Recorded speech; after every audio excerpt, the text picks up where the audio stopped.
Hey, what's up? I'm Joel Madden, and this is Artist Friendly. On this episode, we'll be talking to my friend, country singer Orville Peck. We'll be talking about his upcoming 5th annual Rodeo, which is in Pioneertown, California, November 10th, 11th, and 12th. We'll be talking about his life, his music, and much more. Let's go. Bad times, I don't want to have bad. Orville, thank you for being here. Thank you for having me. So, are they custom, the masks? Yeah. So you get them all made by the same person? You have a person? So I used to make them myself. Yeah. My old ones used to cover way more of my face. Mm-hmm. I used to sew those. Actually, I would sew the leather with a machine and I would sew the fringe by hand. And then now these ones that have my ear, I show a bit more. Yeah. These ones are made by a special effects company. They make all of the they did the entire Buffy series. They make a lot of the Marvel stuff and superhero stuff. So that's kind of cool. They actually molded my entire upper body, which seems so unnecessary. But there's they built this with clay on a completely lifelike bust of my whole upper body. Right. And I got to keep the bust, so I drove home with it, strapped in the seat next to me. Yeah. Well, that's it's an art form. Yeah, for sure. What they're doing too. Oh, 100%. They literally hand molded it to my face. It's kind of how they do the stuff for the movies. Yeah. Yeah. It's in relationship to your whole body. Yeah, 100%. That's cool. Yeah. What's the feeling and what's the connection with the mask? I think it's a lot of things. I think it's funny, over the years, it's meant more to me and it's become more meaningful and also less meaningful in some ways. It started truthfully just because I wanted to do something interesting kind of visually and artistically within the country space. Yeah. Because I love, I grew up loving I grew up as a punk and I grew up loving Bowie and Grace Jones and, Freddie Mercury and that kind of, I don't know, Lou Reed, these kind of people who seem to almost have these larger than life personas, but they didn't feel like they were playing characters necessarily. Yeah, it's this really weird space with the rock and roll showmanship when you see who's good at it. Yeah. When you talk about Freddie Mercury or David Bowie or, when you look at them, it is them. Yeah, it has to be.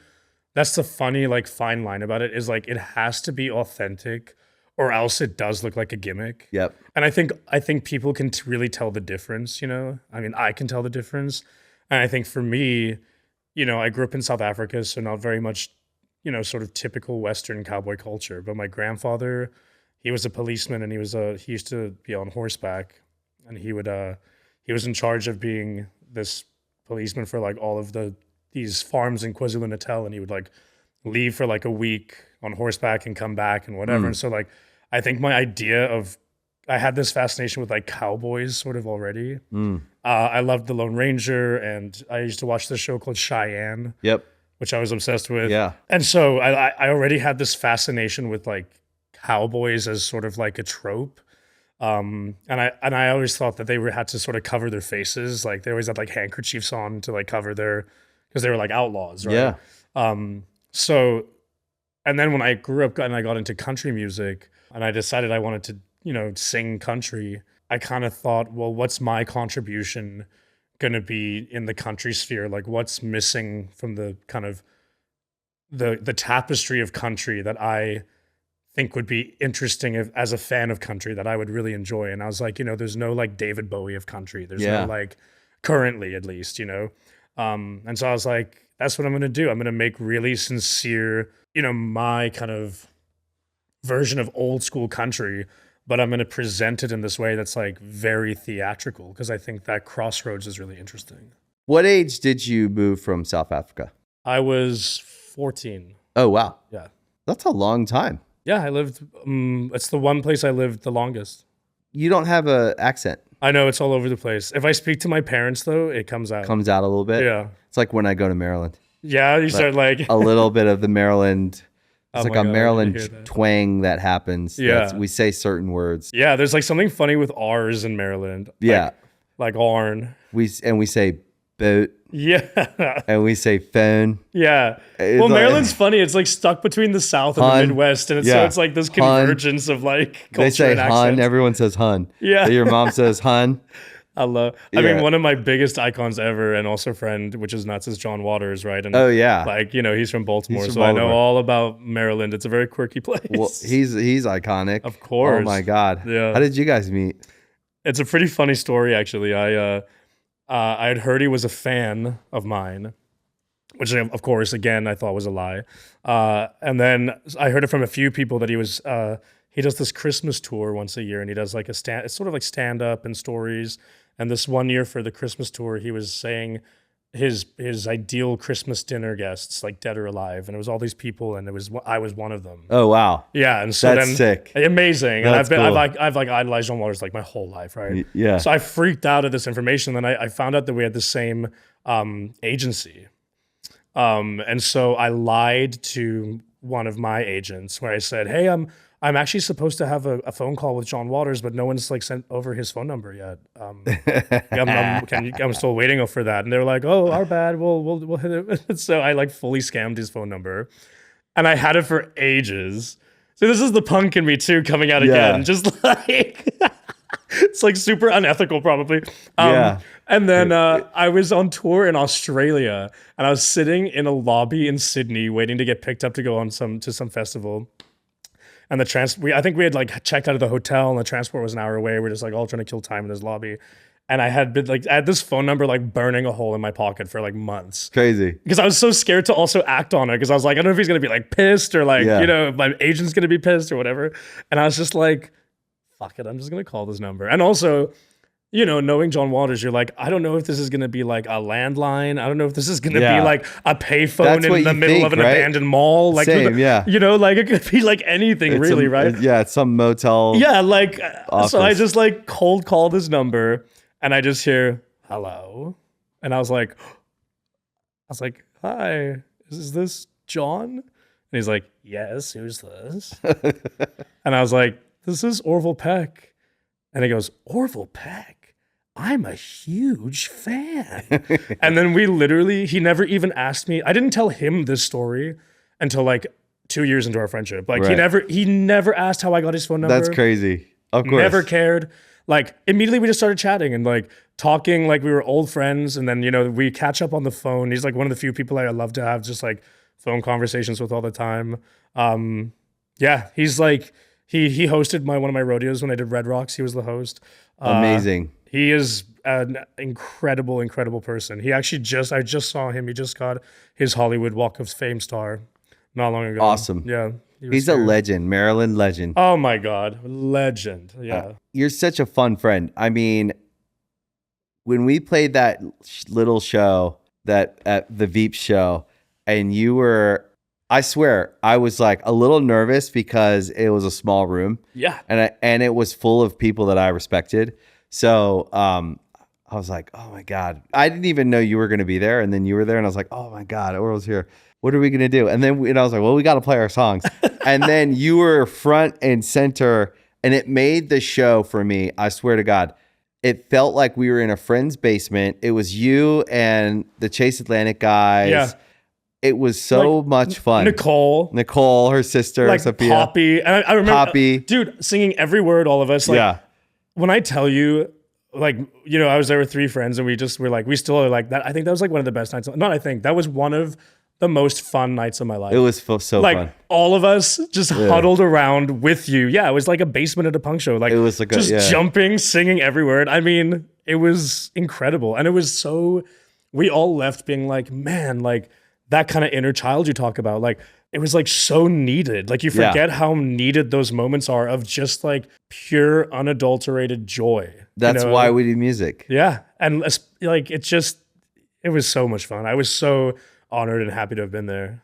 That's awesome, man. I still say thank you for that. Oh, well, thank you. It made that show. It made it. It was unforgettable. Yeah, for sure. I'll never forget that. What's South Africa like for 14 years?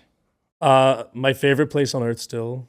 I've been. Yeah, I'm from Johannesburg. We actually, our band was like That was one of our biggest markets. I believe it. There's huge alternative community in South Africa, I mean, Yeah. especially in the 90s, when I was there. Yeah. I left in 2002, but yeah, like, my both sides of my family, like, back to like the 1700s in South Africa, basically, like South African through and through,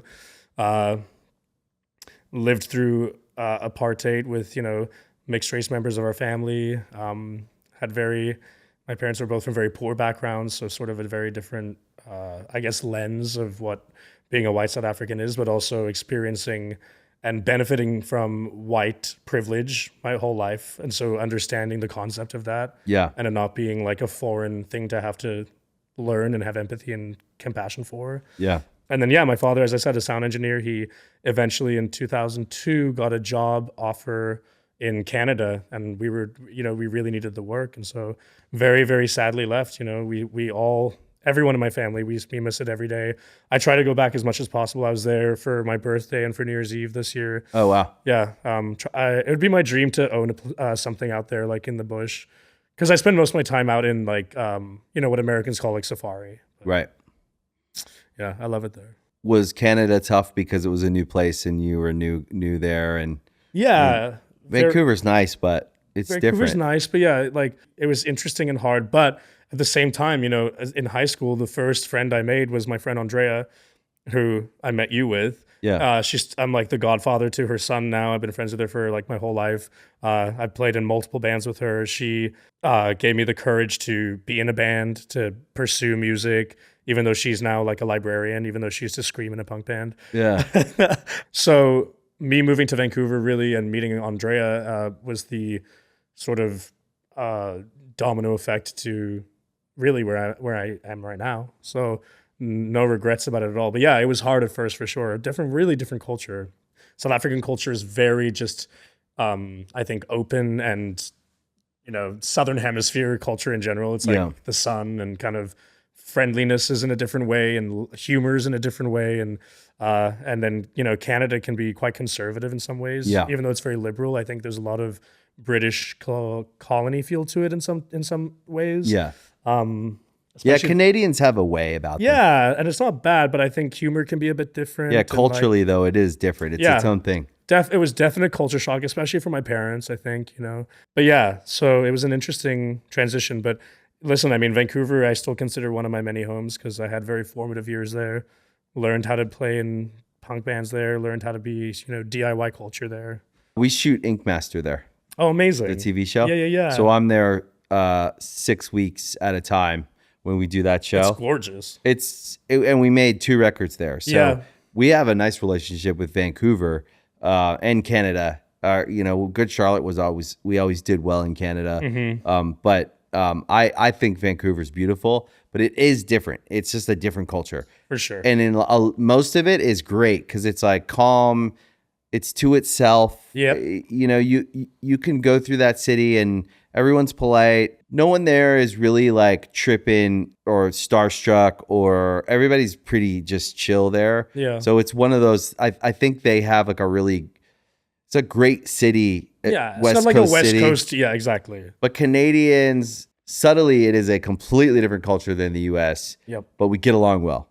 100%. But I could totally see how moving there at 14, being dropped in there is culture shock. It was, especially I think for my family, we felt very much. But it's funny, Vancouver is also very much a city of immigrants. Like, almost all the kids I went to school with were from former Yugoslavia. From like, so it was like we all sort of kind of felt like immigrants in this Canadian city. So it was an interesting sort of little mix that I had growing up, anyway. And how do you like LA? I love LA. I've lived here kind of on and off for like 10 years. Yeah. And I now own a place here that I've had for 2 years. Awesome. Yeah, and which is insane because I never thought I would ever own a house, period. But I love LA. The weather reminds me of South Africa a lot. It's like very much, I'm huge on plants and nature. Yeah. The plants and everything are very much the same. I love it here. So many friends here. Is there anywhere else you like to spend time? Yeah, I love the desert, so I love Joshua Tree. Yeah. I love to go out there. If it wasn't so hot, I would maybe live out there full time, but I don't think I could handle it in like the summer. Yeah.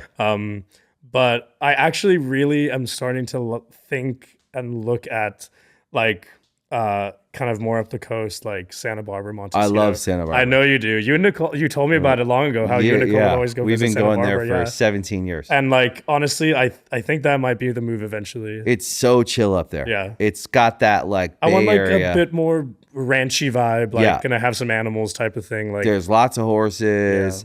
It's there's not that many people in the whole county. I love it.